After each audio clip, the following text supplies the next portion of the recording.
La défense de Noël Forgeard, coprésident de ADS, il n'y a aucun délit d'initié. Il affirme que la vente de ses actions a été faite dans les règles. Il ne disposait d'aucune information à l'époque. Nombreuses réactions syndicales et politiques.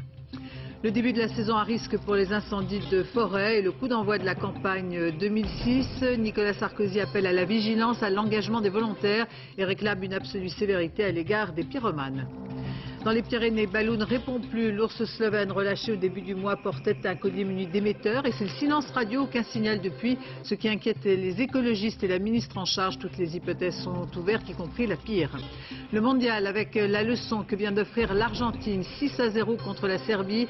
Une superbe démonstration alors que les Bleus poursuivent leur entraînement à huis clos à 48 heures du match contre la Corée du Sud. Le Belém fête ses 110 ans. Ce 3-mâts mythique a repris du service. 13 jours de traversée avec à bord des stagiaires de tous âges. Une croisière tonique sur ce navire classé monument historique. Madame, Monsieur, bonsoir. Dans la crise que traverse le groupe ADS, Noël Forgeard a donc décidé de s'expliquer, se défendant d'avoir eu la moindre information des retards de production de la 380 au moment où il avait vendu ses stock options en mars dernier. Le coprésident du groupe européen écarte tout délit d'initié alors que certaines critiques se font entendre sur les règles de rémunération des grands patrons. Vincent Fourcade, Régis Maté. Presque surpris de susciter un tel intérêt. Noël Forgeard traverse pourtant une zone de forte turbulence. Il est soupçonné d'avoir profité d'informations privilégiées lui permettant de vendre des actions à bon prix avant que les déboires d'Airbus ne deviennent publics. Aujourd'hui, Noël Forgeard contre-attaque et conteste le délit d'initié qu'on lui reproche. Ni les actionnaires, ni les dirigeants de ADS n'étaient au courant. C'est un malheureux hasard. Vous pensez bien que si j'avais eu la moindre information privilégiée, je n'aurais pas vendu ces actions. Bon, est-ce que je bénéficiais d'informations privilégiées? Non, mais catégoriquement non. Mi-mars, Noël Forgeard vend 162 000 actions EADS et empoche une plus-value de plus de 2,5 millions d'euros. Puis le titre va commencer à baisser. Il y a 2 jours, il s'écroule. Simple coïncidence ou délit d'initié, l'AMF, la police de la bourse, mène l'enquête. Noël Forgeard a-t-il vendu ses actions en sachant qu'Airbus allait mal, à charge pour les enquêteurs d'en apporter la preuve? C'est tout mode de communication qui laisse une trace plus ou moins écrite, de façon à rapporter une preuve matérielle. Ça peut aller du message électronique jusqu'au fax, au rapport écrit, au courrier que peut accumuler une direction générale. À l'usine d'assemblage du gros porteur, les salariés semblent avoir d'autres soucis en tête. C'est plutôt l'avenir d'Airbus qui les inquiète avant tout. Le problème, c'est qu'il y a 58 000 salariés Airbus en Europe. C'est ça qui nous intéresse, plus que de savoir si M. Forgeard et ses enfants ont réalisé des plus-values ou pas. Car en 2007, Airbus ne pourra livrer que 9 A380 au lieu de la vingtaine de prévus, et cela va coûter cher, un demi-milliard d'euros de bénéfices en moins pendant 4 ans. L'affaire EADS a été commentée de Bruxelles par le président de la République. Jacques Chirac, qui à l'issue du Conseil européen s'est dit confiant dans la capacité du groupe EADS à faire face à ces problèmes et à les surmonter. Autre réaction, cette fois-ci du côté de l'opposition. François Hollande se dit choqué du comportement de Noël Forgeard et demande au gouvernement de dire s'il lui accorde encore sa confiance. Quant à Henri Emmanuelli, il réclame lui une enquête parlementaire. Écartant les rumeurs de report, le gouvernement arrêterait dans les jours prochains le calendrier parlementaire sur la fusion Suez-GDF. Ce projet qui suscite, vous le savez, une polémique à gauche, mais aussi dans les rangs de la majorité, sera discuté au Sénat et à l'Assemblée selon un rythme qui reste à préciser. Émilie Lançon, Thierry Breton. Il est venu donner le coup d'envoi des travaux du Mont-Saint-Michel. L'accueil est chaleureux, mais Dominique de Villepin sait que sa popularité est fragile. Alors, lorsque la presse l'interroge sur GDF Suez, il marche sur des œufs. Oui à la fusion, mais pas de passage en force. Avec l'ensemble de la majorité, nous allons prendre les décisions qui sont nécessaires. Et pour ma part, je suis tout à fait déterminé et engagé à aller de l'avant. Aller de l'avant, mais après l'échec du CPE, fini la méthode frontale. Cette fois, Dominique de Villepin met les formes et se donne du temps pour convaincre sa propre majorité, largement opposée à la fusion. À Bruxelles aujourd'hui pour un sommet européen, Jacques Chirac enfonce le clou et assure que le gouvernement saura écouter. C'est sur la base de cette volonté de dialogue et d'action qu'il va arrêter dans les prochains jours, et même dans les prochains jours, son calendrier parlementaire. Alors que Dominique de Villepin aimerait que le projet de loi qui ouvre le capital de GDF et permet une fusion passe avant l'été, il reçoit un soutien inattendu. S'il n'y a pas un projet pour ces entreprises-là, Suez sera capté par Enel, une entreprise italienne, qui démantèlera l'entreprise, qui la divisera en plusieurs morceaux. C'est ce que la CFDT ne veut pas. Le Parti socialiste pense exactement le contraire. Oui, il faut renoncer à cette fusion. Voilà, ça c'est net et sans bavure. Le Premier ministre espère, lui, que le dossier GDF ne l'enlisera pas dans les sables mouvants. La fin du congrès de la CFDT, seul candidat à sa succession, François Chérèque, a été réélu à l'unanimité pour un deuxième mandat de 4 ans. Fini la crise des retraites provoquée par le soutien de François Chérèque en 2003. Une nouvelle page s'ouvre. Le syndicat, avec la confiance retrouvée de ses adhérents, veut être au centre du dialogue social. Justice avec en fin de journée le verdict de la cour d'assises de Saint-Denis. Eva Martinet, jugée pour infanticide, a été condamnée à 10 ans de prison. Elle avait étranglé sa fille de 7 ans dans le parc de la Courneuve. Ce matin, le parquet avait demandé une peine largement supérieure. Karine Comazzi, Patrice Brugère. 10 ans. La clémence des jurés à l'égard de la mère de la petite Caddy a surpris tout l'auditoire, même ses amis les plus proches. Ça fait du bien. C'est vrai que de toute façon, personne n'a demandé à ce qu'elle sorte, elle non plus.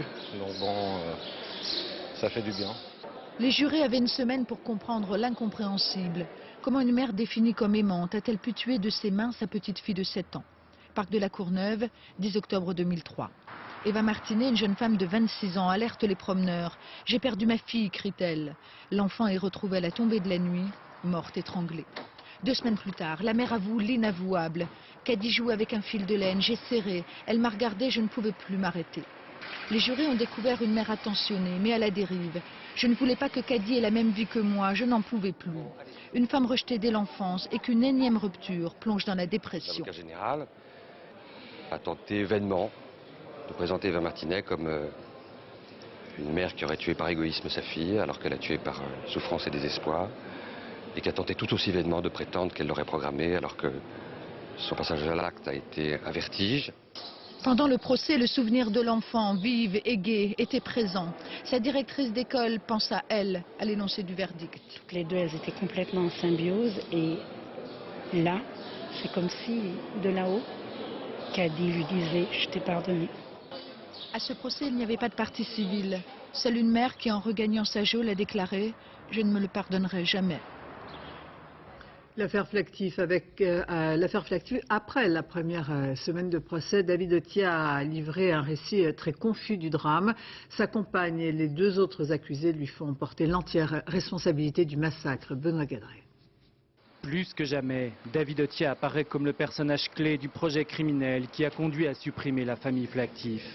Sa version des faits paraît invraisemblable. Il était bien dans le chalet, armé de son pistolet. Mais ce sont 2 inconnus qui, après l'avoir assommé, ont décimé toute la famille. Sous la menace, il aurait ensuite brûlé et transporté les corps. Un scénario rocambolesque qui met mal à l'aise ses avocats. La partie civile, elle, a une autre explication. L'acte lui-même de massacre de la famille, il ne peut pas, parce que quelque part, sans doute dans sa conscience, c'est trop dur à reconnaître, il ne peut pas reconnaître ça. C'est comme si, sans doute, il avait un espèce de dédoublement de personnalité. Sans hésitation, la compagne de David Othia accuse. Il m'a dit qu'il avait tué les enfants, puis les parents. Elle se présente comme une femme soumise. De l'assurance, elle en avait pourtant devant les caméras, après le drame. Et puis elle savait tout des intentions de son compagnon, tuer les Flactifs pour prendre le chalet. On ne peut pas croire une personne quand il vous dit tu as vu, quelqu'un a tué 4 personnes, on pourrait faire pareil. Et elle a indiqué à chaque fois qu'elle n'y croyait pas, d'autant qu'il emploie. À chaque fois que quelqu'un ne lui plaît pas, il dit celui-là je vais le dézinguer, celui-là je vais le tuer. Isabelle Aremza, elle non plus, n'a rien dit, ni avant ni après. Son mari Stéphane a toujours été sous l'emprise de David Othia. Après l'assassinat, il l'a aidé à dissimuler les véhicules. Il a été décrit par les uns comme une bonne poire, lui-même comme une bonne patte et d'autres comme un bon toutou. Ça veut dire qu'il répond au doigt et à l'œil. Un meneur aveuglé par la haine, une compagne immature, un ami bonne poire et une simple d'esprit. Ce quatuor, qualifié de pied nickelé par un expert, aurait ainsi laissé germer pendant des mois cette idée folle. C'est vertigineux, avouera à la barre un psychiatre. En Belgique, c'est une course contre la montre qui s'est engagée. Ça fait une semaine qu'ont disparu Stécie et Nathalie et les fouilles méthodiques au domicile du principal suspect comme aux alentours n'ont toujours rien donné. Inculpé pour enlèvement et séquestration, Abdellah Itoud continue de nier toute implication. Des enfants et de jeunes adolescents sans papier scolarisés en France pourraient être régularisés selon des critères plus souples. Dans un premier temps, Nicolas Sarkozy avait fait un geste. Aujourd'hui, il semble que cette mesure soit élargie aux enfants arrivés en France avant l'âge de 13 ans. Cette nouvelle disposition concernerait 5000 familles, une mesure malgré tout qui reste très insuffisante pour les associations. Les explications nécessaires de Franck Genozo et Bernie Mériot. Aujourd'hui est un grand jour pour la famille Mekelech. Dernier préparatif pour le parrainage républicain. Ça me fait plaisir d'être choisi parmi des milliers de familles et être parrainé par des sénateurs. Je vois c'est très encourageant pour moi aussi et pour mes enfants. Une cérémonie purement symbolique organisée par les sénateurs de gauche et destinée à soutenir les sans-papiers qu'ils estiment les mieux intégrés. Au centre des conversations aujourd'hui, une circulaire du ministère de l'Intérieur. Il y a 2 jours, elle a créé la surprise, plus souple que ce qu'avait annoncé Nicolas Sarkozy. Une lueur d'espoir pour cette famille, comme pour les 5000 familles qui pourraient être régularisées selon une première estimation. Parmi les critères obligatoires, un parent résidant en France depuis au moins 2 ans, un enfant scolarisé arrivé en France avant l'âge de 13 ans, enfin, une réelle volonté d'intégration de la part de la famille. Les associations dénoncent ce dernier critère, trop flou selon elles.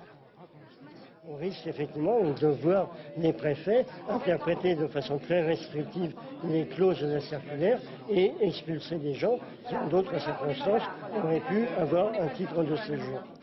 Grâce à ces nouveaux critères, la famille Mekelech au complet pourrait être très bientôt régularisée. L'occasion de faire enfin des projets à long terme. Le début de l'été est une saison à risque pour les incendies. Le ministre de l'Intérieur, dans le Vaucluse, a donné le coup d'envoi de la campagne nationale de lutte contre les feux de forêt. Les semaines qui viennent sont celles de tous les dangers.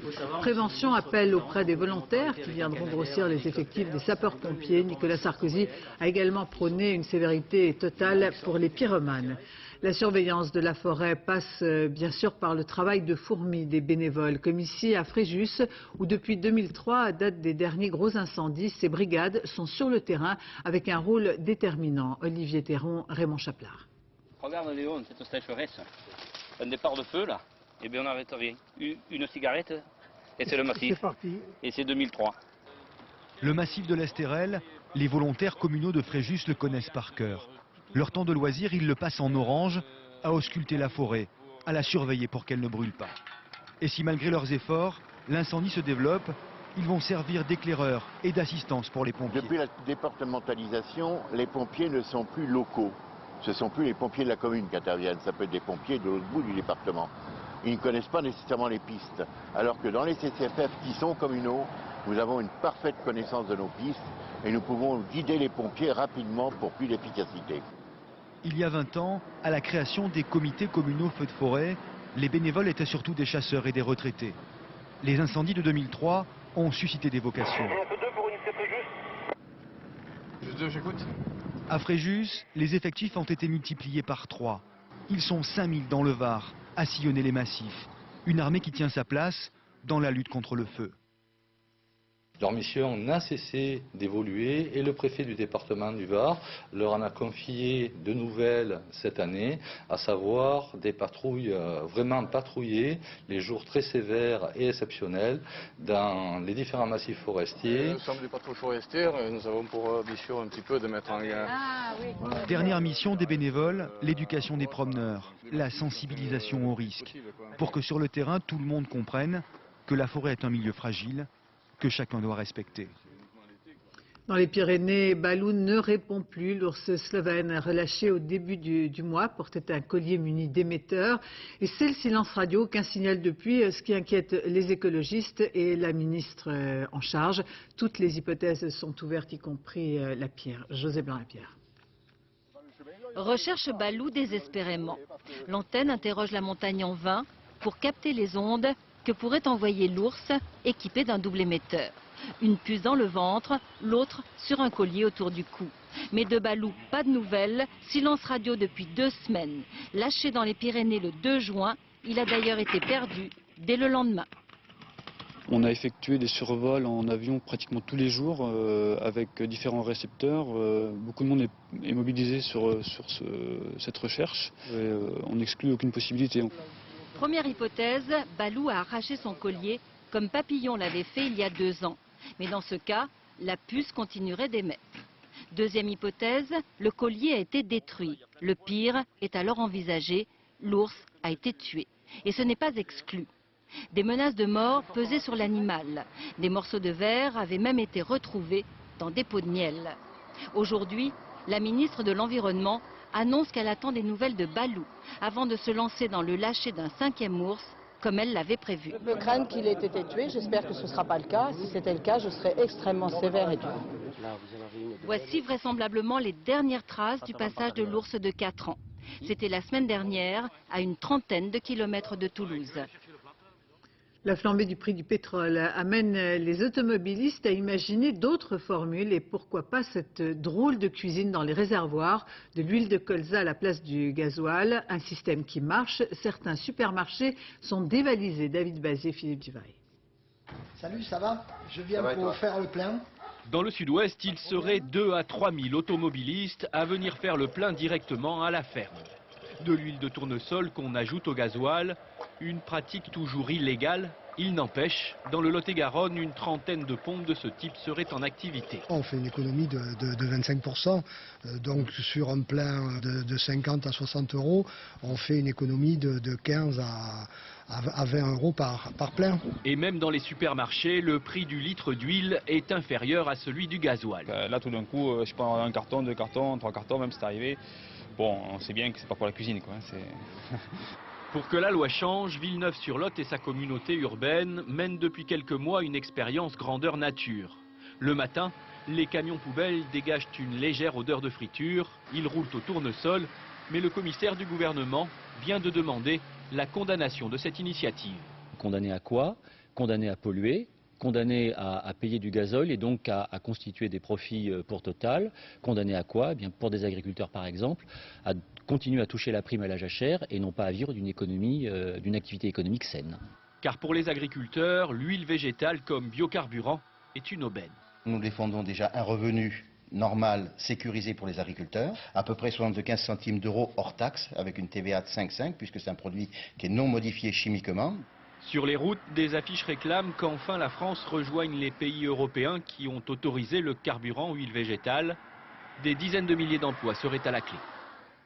Hier soir en Seine-et-Marne, un accident de car a fait 5 blessés graves et 32 blessés légers. Pour l'essentiel, des personnes âgées qui revenaient d'une excursion dans la Marne. Le car, dans un virage, s'est couché dans un fossé. Le chauffeur devrait être entendu dans les heures qui viennent. En Indonésie, alerte maximale. Le volcan Merapi a fait ses premières victimes. Paysage de cendres, de grisailles avec ces nuages brûlants qui envahissent la région. Jacques Cardoz. Du Merapi, il se dégage une épaisse fumée de cendres. Voilà 3 semaines que ce volcan est en activité depuis le tremblement de terre du 27 mai qui a fait 6000 morts. Depuis, il continue de cracher des nuages opaques sur les flancs très habités.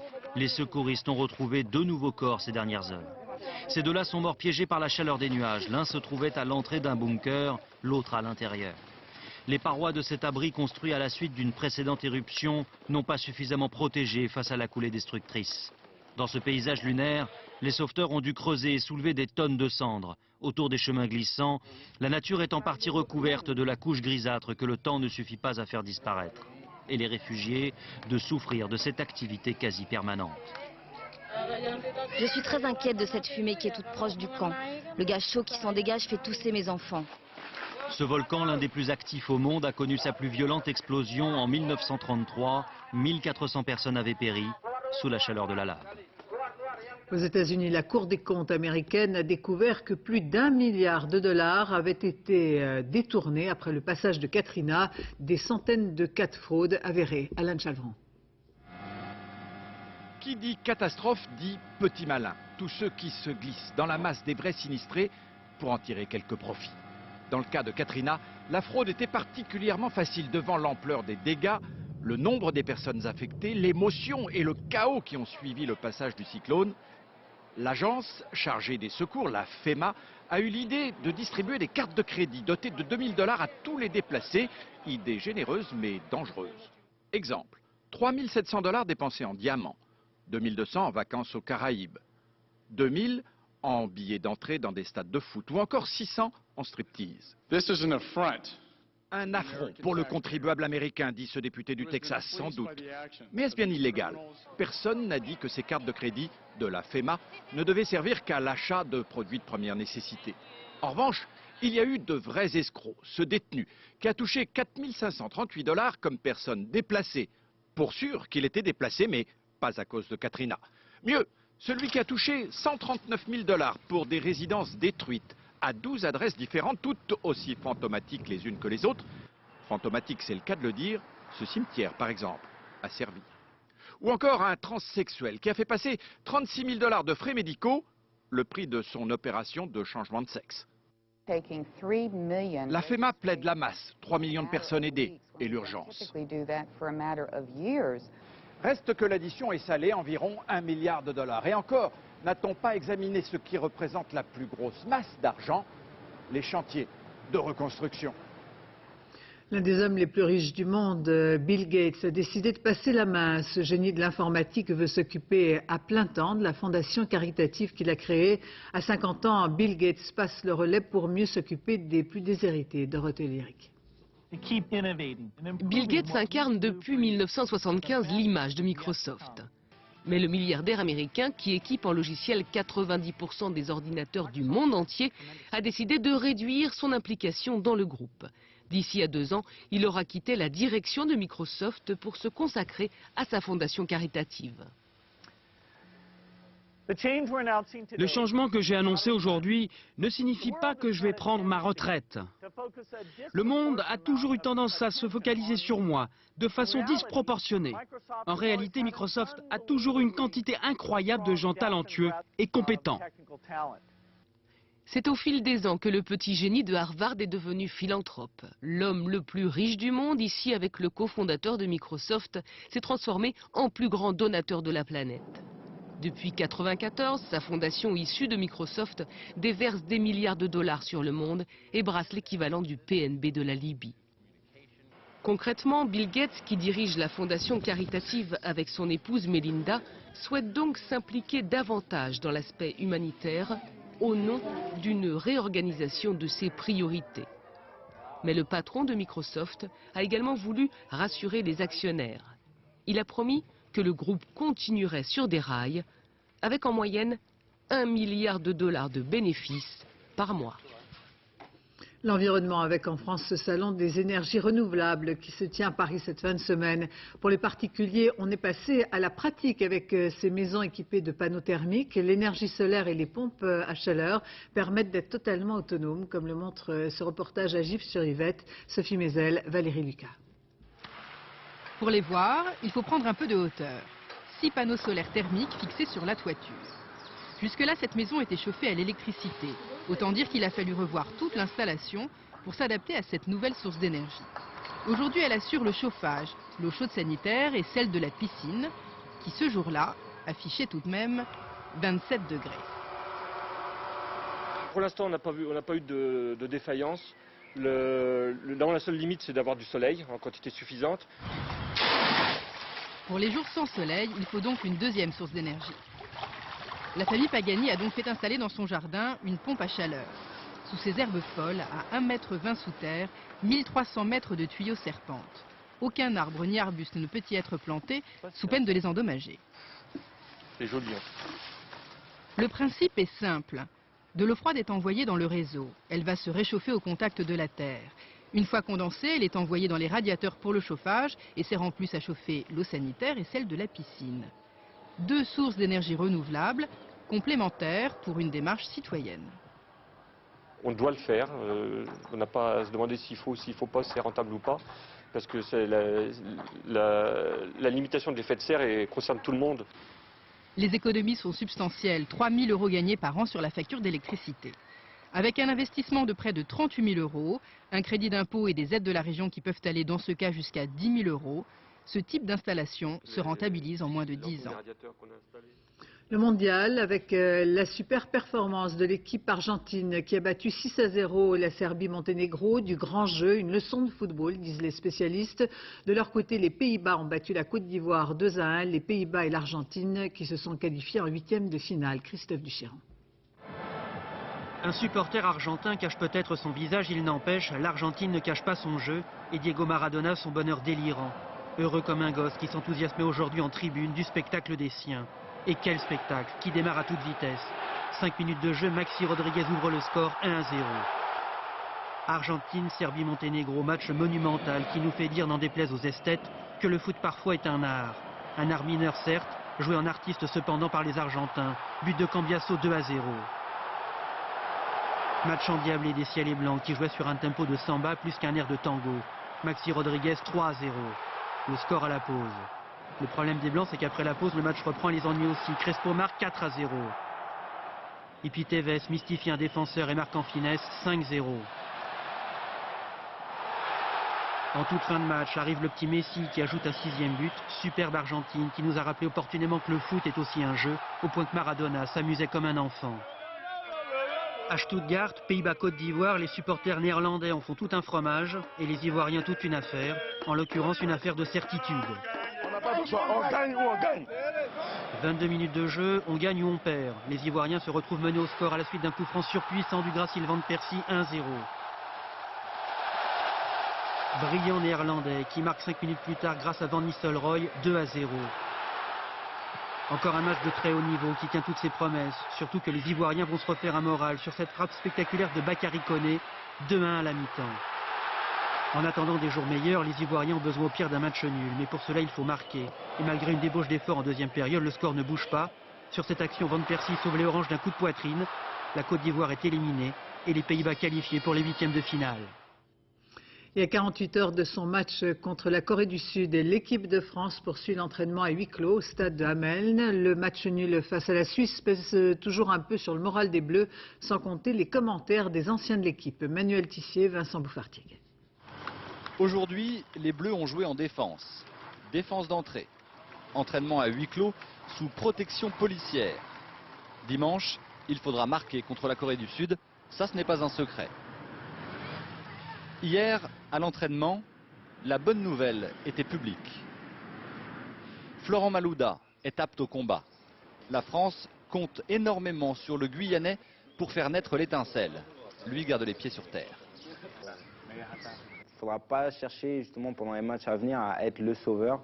On a une certaine organisation, on a une certaine façon de jouer et voilà, il faudra chercher la victoire à tout prix, mais il ne faudra pas chercher à être le sauveur à tout prix, quoi. Les Bleus sont aussi à la recherche de soutien populaire. Les tribunes du stade de Stuttgart étaient majoritairement suisses et les joueurs ne sentent pas vraiment le pays derrière eux. D'autant que certains anciens de la maison, champions du monde et d'Europe, ont émis des critiques à l'égard de leurs successeurs. Et les commentaires ont agacé. Si c'est des anciens qui étaient là en 2002, je pense que ça aurait été mieux qu'ils ne parlent pas. Je crois que le plus important, c'est laissez-nous travailler et vous tirerez les conclusions à la fin. Demain matin, à 10 h, les Bleus remontent dans le bus et partent en week-end à Leipzig. Dimanche soir, on saura si les vacances sont pour bientôt. Avec le mondial, toute l'Allemagne est en noir, rouge et or. Les drapeaux sont partout et c'est une Allemagne sans complexe qui est fière d'accueillir la fête du football. Mais les Allemands insistent bien sur le fait qu'il s'agit de patriotisme et non de nationalisme. Jérôme Bonny. Jamais l'Allemagne moderne n'avait vu flotter autant de drapeaux. C'est une folie patriotique qui s'empare du pays à chaque victoire de l'équipe nationale.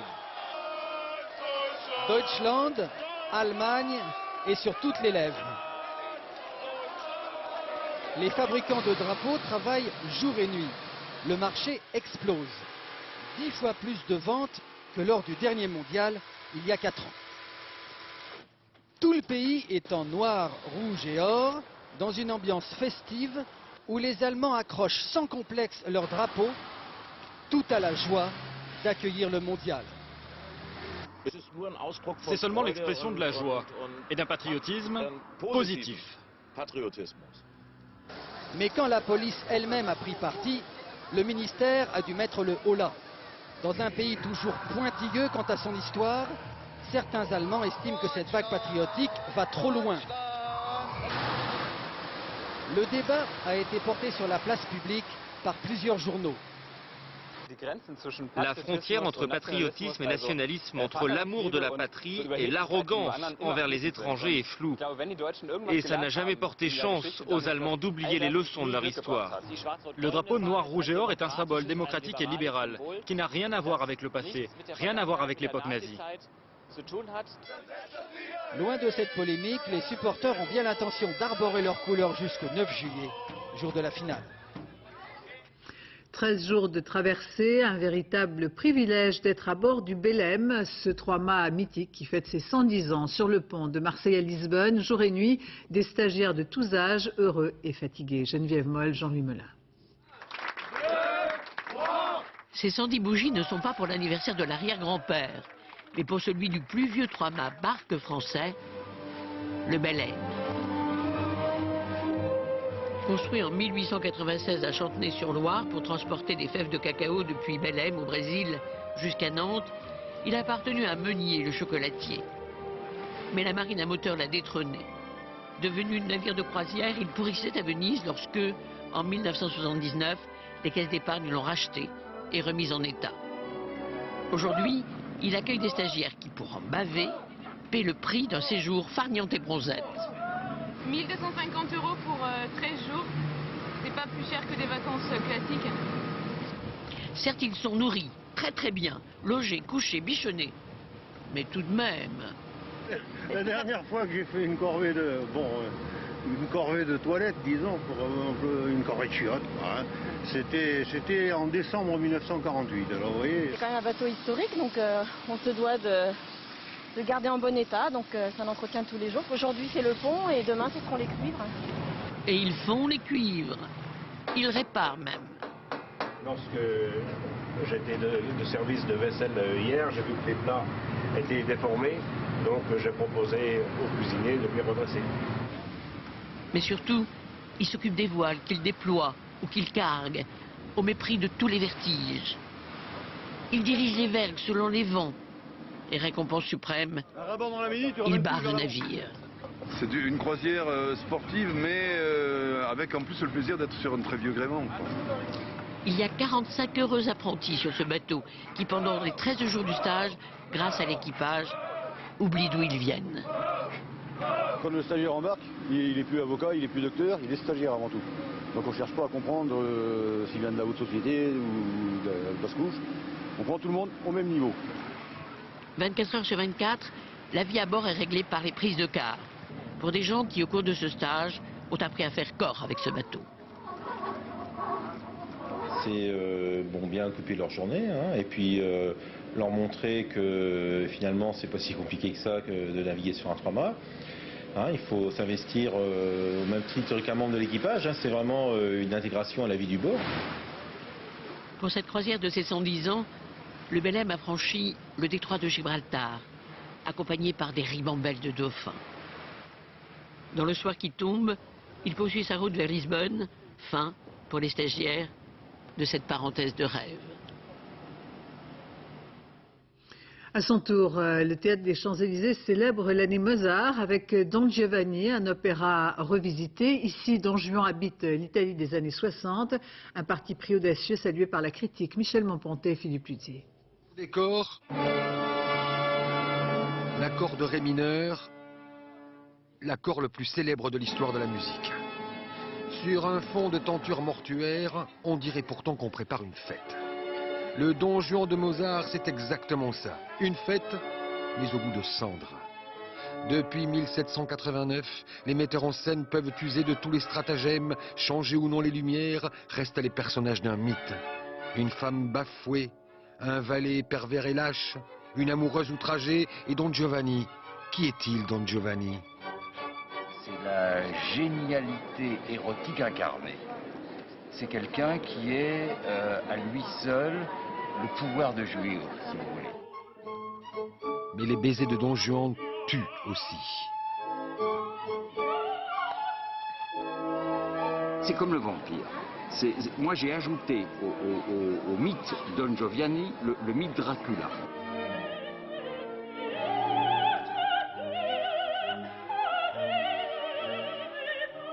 Dans cette production du Théâtre des Champs-Élysées à Paris, tous les rôles titres sont tenus par des Italiens et des Italiennes. Question de lumière.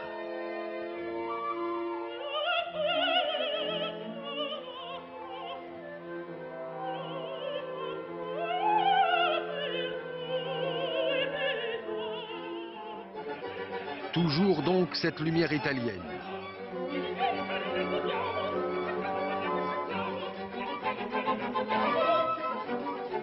Mais derrière ces fêtes mozartiennes, toujours comme une embuscade, la promesse de l'enfer.